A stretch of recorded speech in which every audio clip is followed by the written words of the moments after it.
Welcome to Candyland, where I'm going to be maybe a bit dramatic. Dramatic tonight. That's right. Me. Fucking dramatic. Yeah. Cinematic. Maybe a bit problematic, but I'm not automatic. Manual, see, you gotta learn how to drive me. Okay, I don't know where that's going even. Oh, okay, so really though, I wanted to come. God damn, I'm so shaky. I don't mean to. I'm sorry. It's probably crap quality, like most of my videos. I wanted to finish my adoption story. Someone asked for it, and I mean, I've been meaning to finish it anyway, but since someone asked for it, like, I especially want to actually do it. So, thank you to that person who actually asked. I mean, like, not that anyone not asking, whatever. God, I'm so fucking awkward. Alright, here we go. So, I wound up in this home at 15. It was a good home, good people. A woman who was like 30, like she turned 30 recently, I think, when they got me. So pretty much my age that I am now.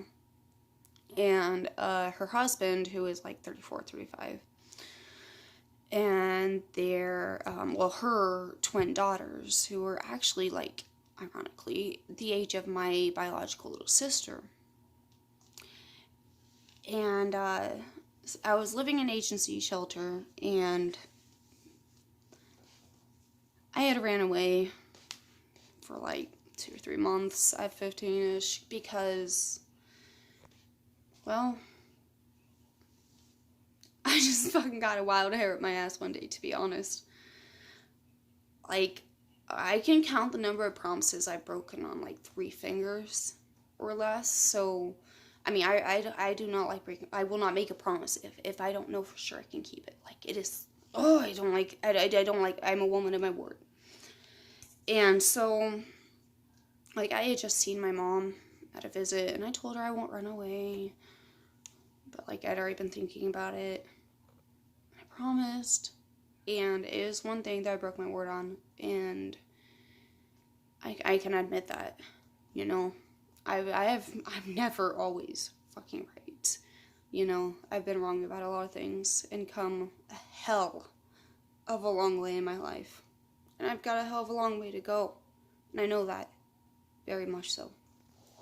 So, I ran away and took 3 other girls with me. I masterminded the whole plan to get out of there and ended up being the default leader. Well, because I'm naturally a leader anyway.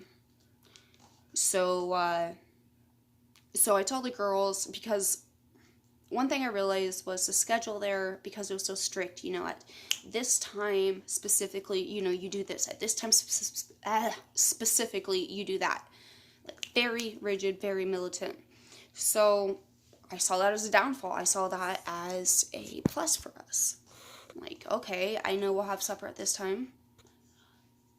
I was on kitchen duty, so I knew I would be in the kitchen, which was right next to one of the doors out, the side door, which did not have a big ass, like, wall of glass out overlooking it like the front door did. But the side door is the one we use mostly, though.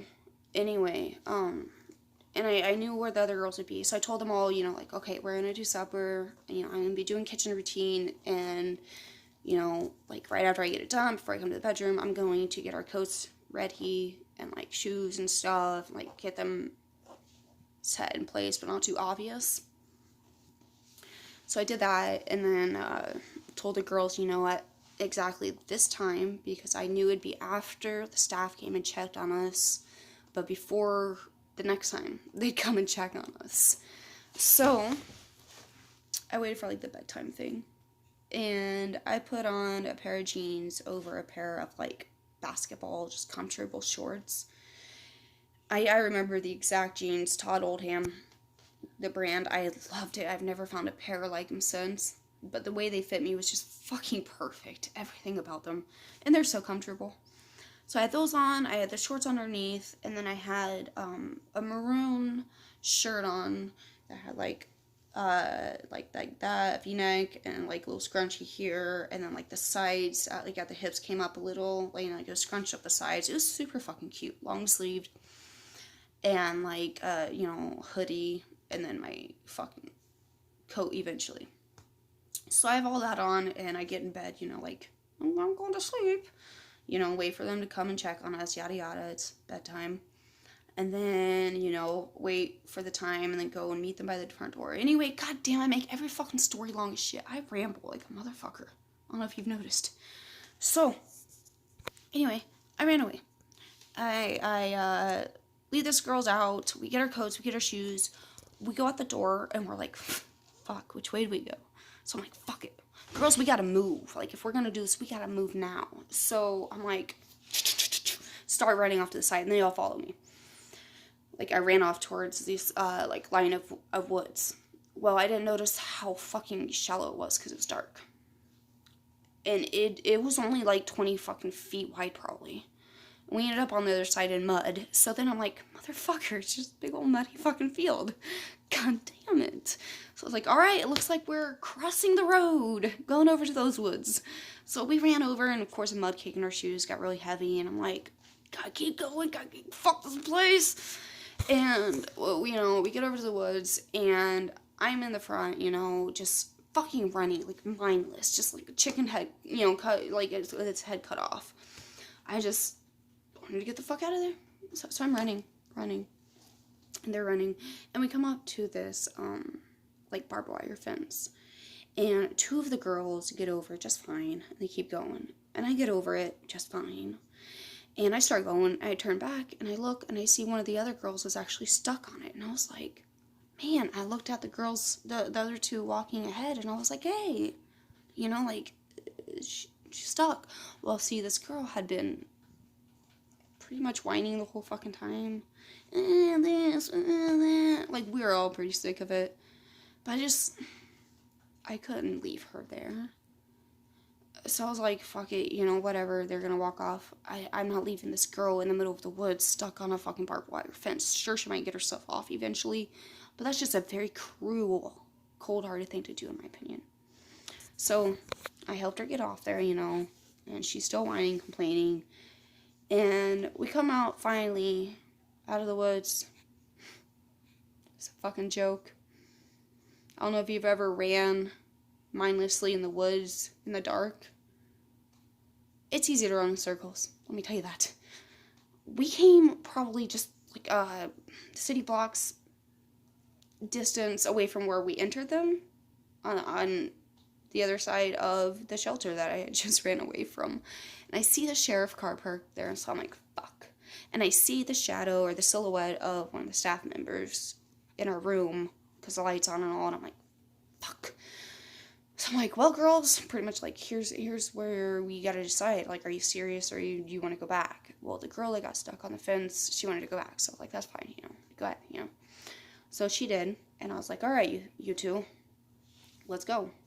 So I just decided, fuck it, we're just gonna run straight through this fucking town, pretty much. So I started running down the main street, took a couple fucking lefts, took, you know, a couple fucking rights, you know, kind of weaved in and out on the side, and then, like, to the point where it was the highway, and then I'm like, okay, girls, here's what we're gonna do. Every time we see headlights, we're gonna lay down flat on the side, like, on the slope going down, okay? Okay. And they were actually pretty good at it. They listen. So we're running, you know, see headlights, we fucking all get down, you know, on the fucking ground, and just lay there, calm as fuck, like, just trying to be still. Wait for it to go by, we get up and fucking run again. And this is like a 5-7 mile difference from my hometown. So we're running, and we finally get to like the outskirts of my town, and there was a church there, and like trailer park that's still there, and the church actually to this day. There used to be a gas station out there though, and at that time it was like, you know, I can't say in its heyday because I'm not that old. I wouldn't really know, but for my time in its heyday, and like we come up on it, like, you know, the parking lot, like it's to our right, it's all lit up, you know, fucking gas station. And you know, I'm like gauging the parking lot and shit, and I see this car running, and see a dude get out, young looking dude, like late teens, and I look at the license plate and I see it's California, so I'm like, okay, well, no one around from here, you know, like, and I read them and like their energy and shit, and listened to my intuition, and my intuition said that they would be just fine, they would not harm us. So we went in and went in the bathroom, got all cleaned up. Like, my hair was fucking everywhere. I had dirt on my face. Like, I got my nose poked by a twig. I was running and it just like straight up fucking nose sucked. And so yeah, we got all like cleaned up and shit. And they're like, well, I point out, you know, I'm like, we should ask them for a ride. And they're like, you go. All fucking, like, both of them. And I'm like, fine. Because that was my usual with friends. Pretty much always. Like 99.9% of the time. So, alright, I'll go. So I go up, you know, to the driver's room. I'm like, hey, could you guys give us a ride maybe in town, please? Like, because it was only like a half mile away, but like where I wanted to go a little further in town, you know. And they agreed. We're like, cool. And we told them we were on the run from a fucking youth shelter, you know. But they were pretty cool, and they did not come off any creepy, bad, wrong way to me at all. I did not get any, like, something's off here type feelings, and I've gotten those in situations before where I'm pretty sure I've escaped human trafficking, to be honest. I know that sounds probably a little dramatic, but I'll have to tell a story. Let you decide for yourself, you know? Anyhow, so, these two girls are trying to talk me into going to Burlington with them the whole time, and I'm like, no, that's not where I want to go. I know where I want to go, and where I want to go is with people I know and trust, and, like, that's the whole point of me running away. Fuck you. And the first place, no one was home, so I was like, damn it. And they're like, oh, well, we said if no one's there, you gotta go with us. And I was like, no. And the driver looked at me because they could tell, like, I was not having any fucking part of that shit, and asked me, where do you want to go? And so I told them, and they took me, and I knocked, and I finally someone came to the door, and I turned around, waved them off, and they left. Well, when I finally got myself turned in, I say that because the first time I tried turning myself in, at the police station, I was told, God, it was so awkward.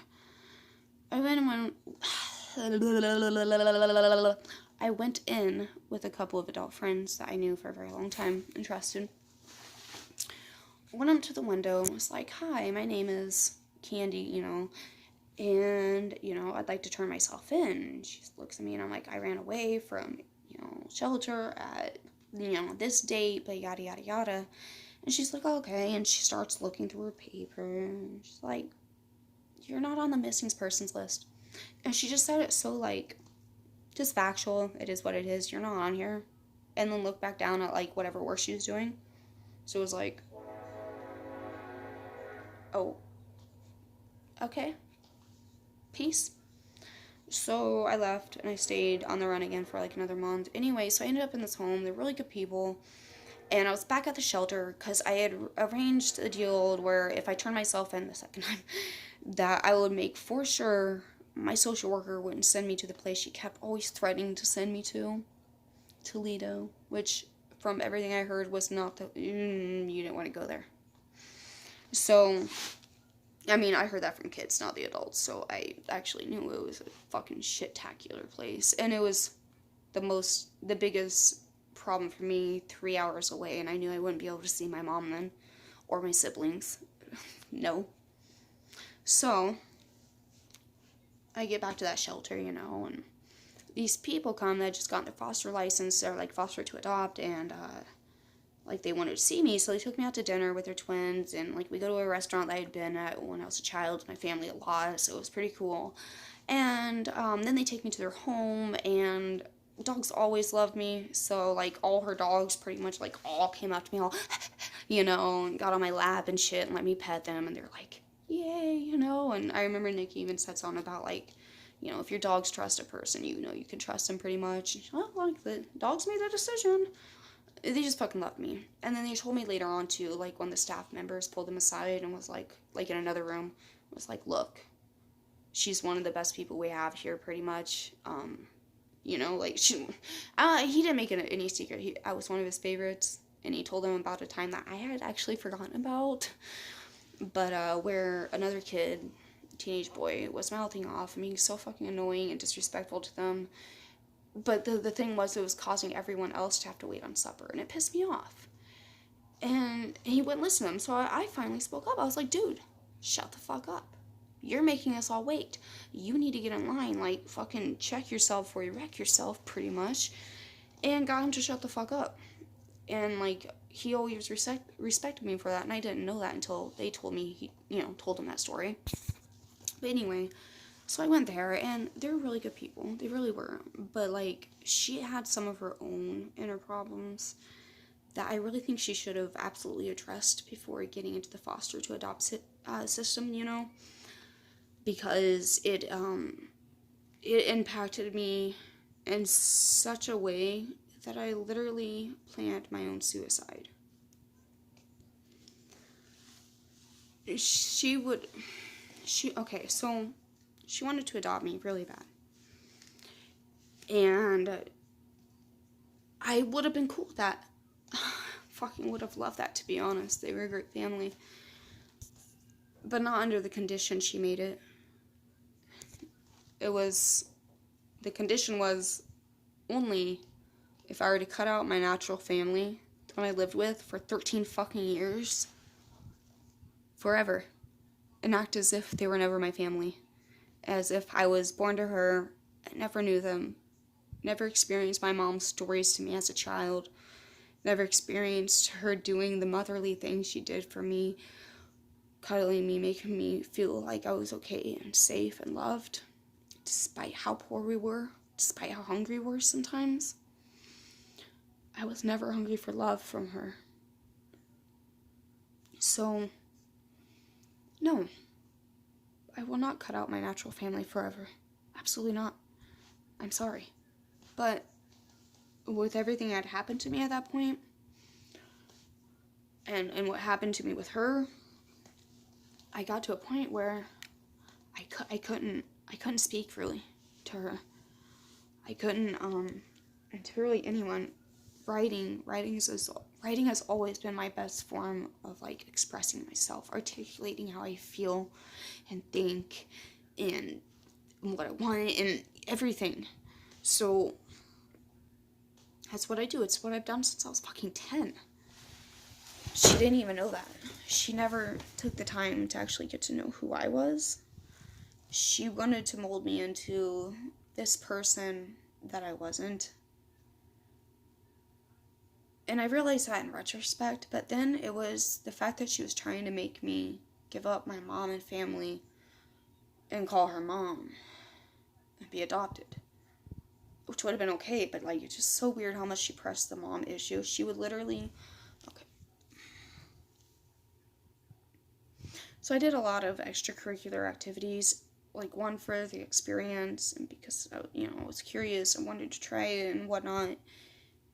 And the second, and maybe even the first biggest reason, was to spend more time away from the home, get away from her, get away from the psychological fucking torture. She would keep me up after everyone went to sleep. She'd pretty much ignore me all day, for the most part, except for, like, really, like, neutral or almost even bitchy things said to me during the day. And then at night, after everyone went to sleep, she would keep me up in the living room. Like, light on in there, but, like, everywhere else sleep, And, just, like, talk at me, just tell me, your mom's a piece of shit. I would never let my kids do this and this and this and that. And regardless of any facts, true or not, Whatever. It doesn't fucking matter. You don't do that. You don't talk shit to a kid about their parents. That's fucked up. And she was 30. I'm 31 now, but 25 I knew this. At 20 I knew this. At fucking 15 I knew that was wrong. I just didn't understand or know how to articulate it and couldn't, because everything I fucking said or tried to say, she would bash down. She would just instantly strike down or twist. And so it got to the point where it'd be like, all right, well, I know if I say this, she's going to be mad. And that she'll react like this and this and that from past experiences. So I'll try this instead. And she'd get mad at that. And it's like, okay, whether I'm telling the truth of how I feel or lying, no matter what extreme I'm on, I'm damned if I do, damned if I don't. So, and then it got to the point where I couldn't, even when she'd be yelling at me, and in my mind, I'd be trying to, like, think of, like, an answer, like, how to explain things, or, like, explain how I felt, or whatever she was asking me to tell her. I'd be trying to think of how to articulate it, like, okay, well, I mean, it's this and that, but, like, and then when I got to the chance to try to do it, finally, she'd be so worked up, and so angry, and so, like, what is it? You know, like, oh, now, type of thing. And for so long, like, everything I said was, like, reaction, to where it got to the point where I'd be like, I think I'd have this sentence in my mind. And I'd start saying it. I'd try to, and it'd be like, that's all I could get out. It just pissed her off more.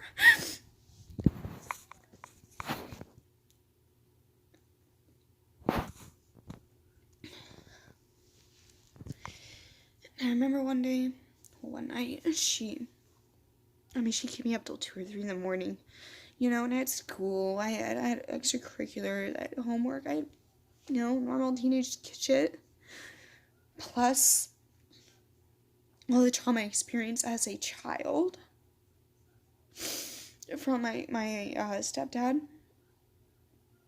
and then plus that to deal with at home.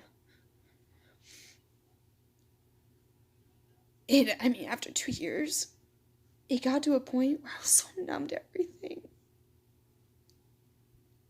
I had to, for my own sanity. I remember just staring out the window and being like, just 3 more years, you have to hold on, you can hold on. And I would, like, argue with myself, go back and forth, why I should do it, why I shouldn't. And every time, it'd be my family. And my thoughts of, you know what, there's people I'm going to meet in the future I don't even know yet, that I know I'm going to have an impact on their life that's good. And if anything, I want to stay for them and my family. So I'd always hold on. And I'd write it out in poetry like I do. And in my journals. Anyway, I remember one night, she kept me up so fucking late, and I was so tired.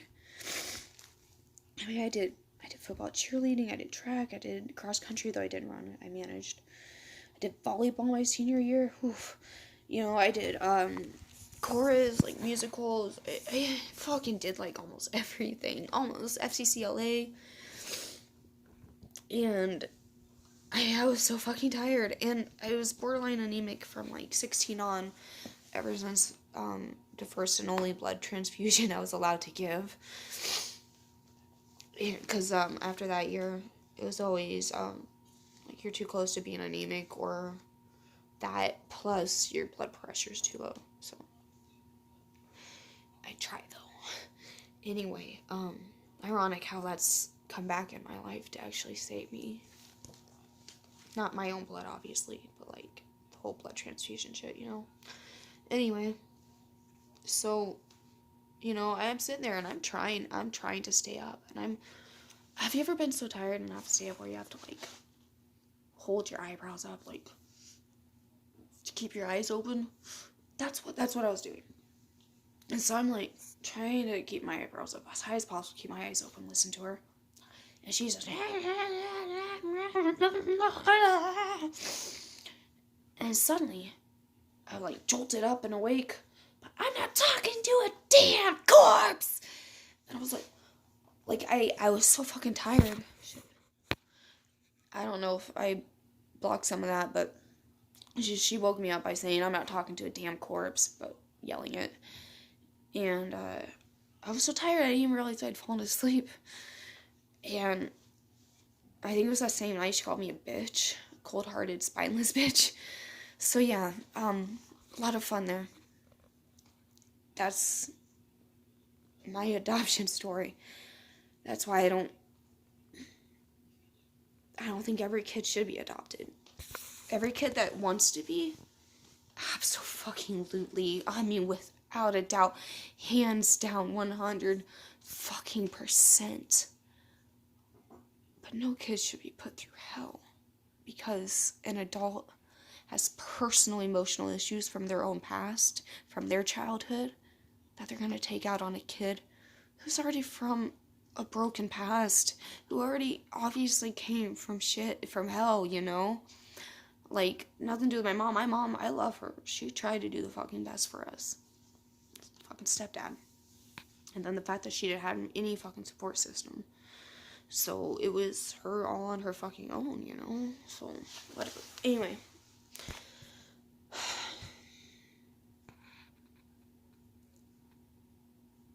That's my story. Thank you. I gotta pee so fucking bad.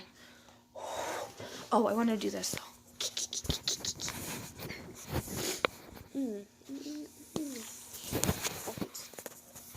Shit nugget, shit buckets.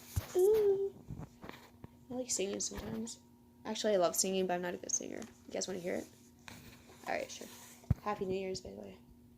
I'm not being sponsored. I'm just going to show the fucking label just because. Ha ha ha ha, why not? Yeah. Obviously not being sponsored. That's a fucking joke.